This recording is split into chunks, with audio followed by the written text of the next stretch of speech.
The KO2 commit function is awesome. Welcome back to this making a KO2 track from start to finish miniseries.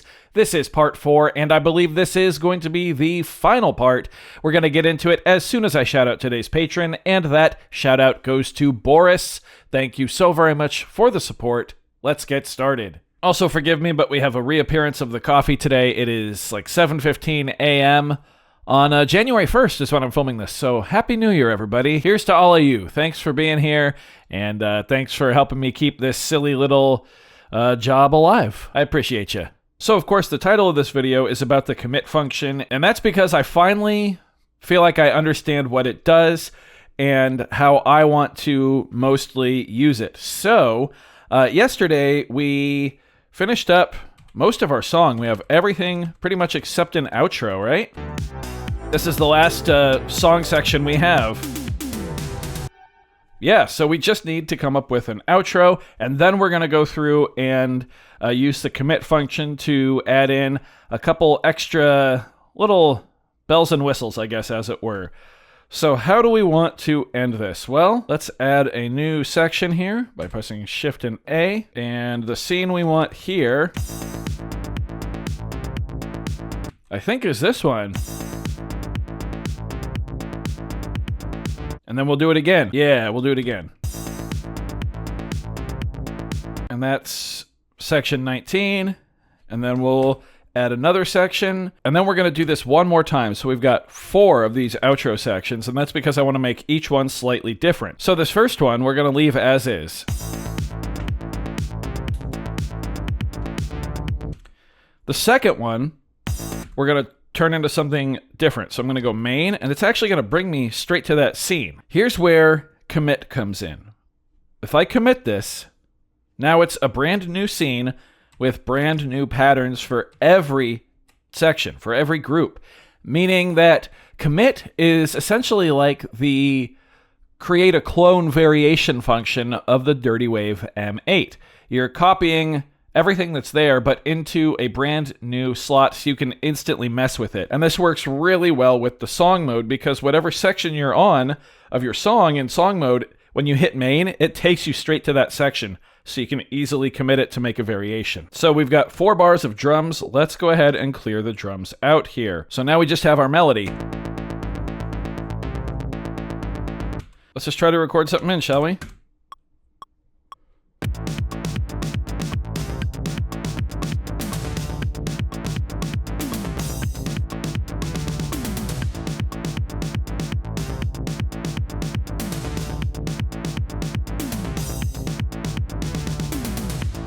Yeah, that's pretty cool. That was scene 14, so if we go back to song mode, we can set this section to scene 14. So now we have our first one, second one.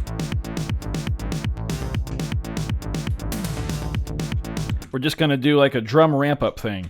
So now song section 20 is back to scene 6. I'm going to go back to main. We're on scene 6. I'm going to commit it. Now we're on another new scene, and I can once again come up with new drums. So we're going to erase the drums that are there. I want to go for like a double time feel, so we're going to do this in 2 parts here.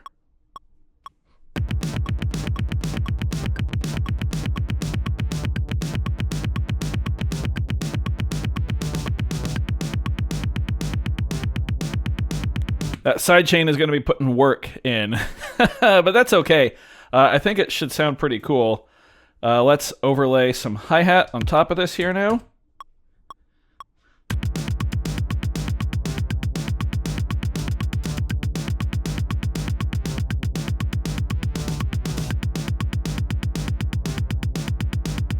And that's scene 15, so if we go back to song mode here, this section needs to be 15. Let's see how it sounds back to back.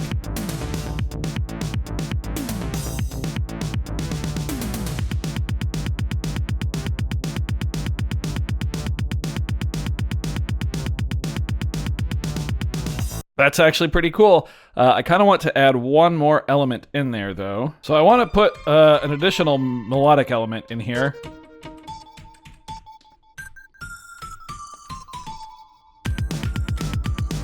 I think I like that sound. We might copy that into a different sound as well. But let's make sure we're on new pattern. Yep. Okay, let's record this in. Here we go. 1, 2, 3, 4.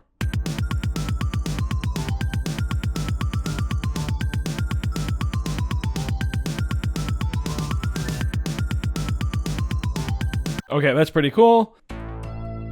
Let's play something on this sound now, too.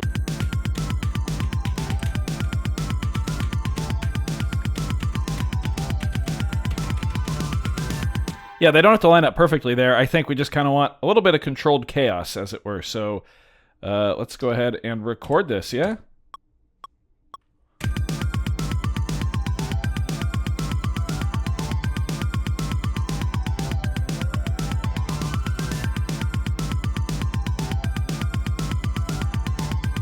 Yeah, that's pretty cool. Song mode. Cool, so we got our first one here. Just nice and normal. Second one. Actually, let's go to the drums there and add a crash on beat 1. There we go. Oh, it's so easy to just switch between everything. So first one, nice and plain. Second one. Third one. Let's put a crash there on beat 1 as well. Yeah. Cool. Now I want to take this pattern and commit it as its own thing to go into the final section. So this needs to be section 15 as well, because then we go main, commit. Now we have song section 16 with brand new patterns, and we're going to put in a new drum pattern here. So let's erase our drums.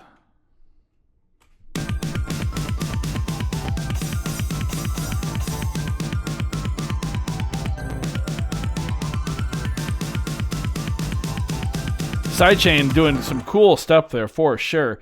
Let's do this in 2 different parts here.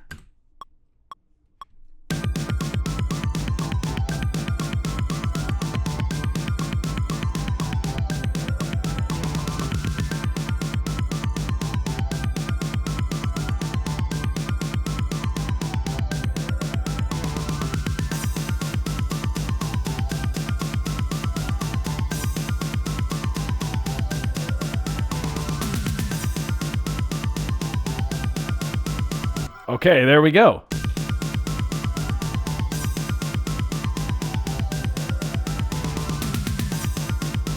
Nice. Now we can go song mode and set song section. So 1, 2, 3, 4, this one here. Okay, now I'm actually glad that we have song section 22 because that's going to be the outro, which is just going to be one note. So for that, we're going to go to a brand new scene. So for that, we want scene 16, no, scene 17, which is just nothing. On the drums, on step 1, we're just going to put a kick and a crash. B. Nothing. We're going to get the bass from up here so it's not sidechain to the kick. There we go. We're going to put this chord on there too, on beat 1. We're going to put this on beat 1. And that on beat 1. All right, there we go. And that is scene 17. So for our last song section, we want scene 17. So let's listen to song section 21.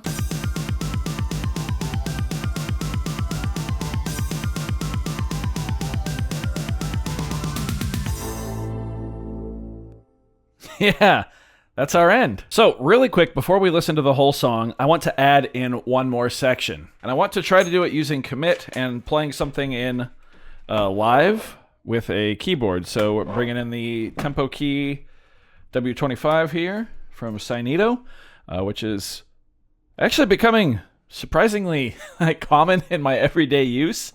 I quite enjoy this thing. I'll do a dedicated video on this. They sent it to me, but they didn't pay me anything, so completely unsponsored.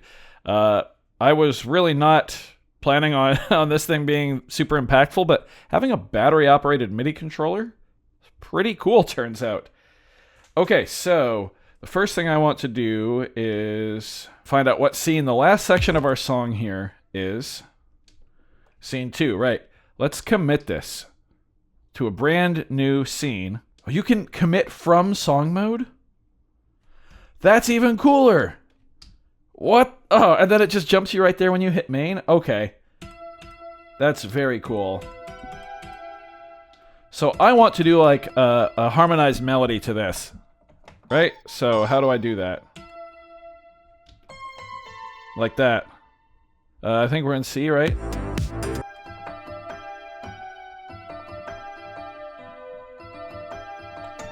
Something like that. So we start on C.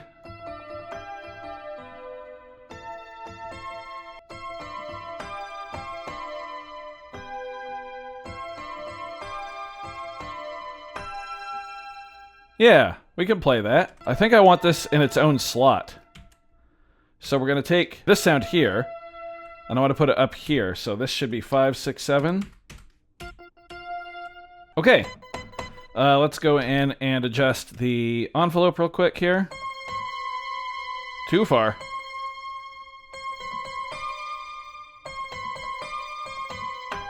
That seems okay. Gonna bring the volume down a bit.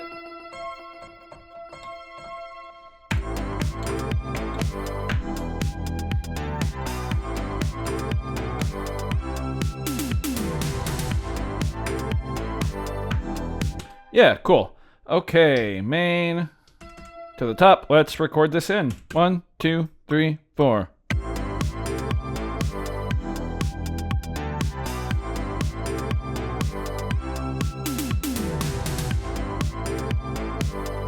Hope it records pitch bend.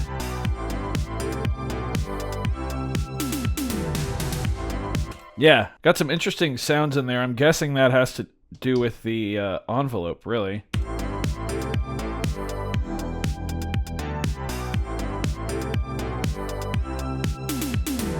Yeah. So if we go back to song mode, section 16 should be the third time through because we're doing it 3 times, and then section 17 will bring in that little harmonized melody there. So as you can see, commit is awesome, and now that I know that you can commit from song mode, I mean, just incredible. And combine committing with the fact that you can have up to 99 patterns per each group and 99 scenes total, you can kind of just go wild with it. It's pretty cool. I think this might actually complete our song. I think we might be ready to go. So without further ado, here you go. Enjoy the hopefully finished track.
Awesome. That was surprisingly easy to put together. I mean, this device really surprised me. I was not expecting to grow to enjoy it like I did. First impressions were kind of rough, and I thought it was super weird. But now that I understand commit and just the overall like structure of how things work, I see it. I get it. I'm definitely going to be cranking out much more KO2 content in the future because there are so many things I haven't yet touched. The effects, I know I mentioned in the last video. I need to get into the effects, and really the fader section, I don't quite understand how to use this thing yet. We've also got chop, which is something we will be exploring in the near future. And, I want to get into more like MIDI stuff with it. And there's just a lot here to explore, and the price is really aggressive for what you get at $299 US. This thing is getting 2 thumbs up from me. I hope you enjoyed this track. I know it's not perfect and levels could be adjusted, and we could, commit pretty much endlessly and make tons of little variations and nuance. But I just wanted to show the overall process of going from start to finish on a track. At least like the bare bones. We could go in and dial things in from here. But yeah, I'm really enjoying this thing. And I hope you're enjoying watching me create with it. And I do hope you found this video informative or at least entertaining. If you did, be sure to leave a like on it. If not, you can always leave a dislike. Doesn't hurt my feelings, just makes me try that much harder next time. Either way, be sure to hit that subscribe button, ring that notification bell. Thank you all so very much for being here. Thanks for watching. Happy New Year, everybody. We'll see you next time. Bye.